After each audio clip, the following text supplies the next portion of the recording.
Good day mga ka-all pet matters.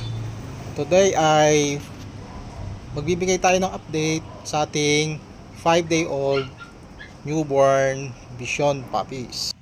Healthy po ang ating mga puppies at ganadong-ganado po silang kumain. Marunong na rin silang pumesto kung saan sila lulugar na dededehan. Unlike before, nung first day nila ay kinakailangan pang alalayan sila, i-guide kung saan sila pwedeng dumede. Pero ngayon ay wala nang problema. Alam na nila kung saan sila pupwesto. Makapal na rin po ang kanilang mga balahibo at wavy na rin. Bigyan ko po ili kayo ng update next time.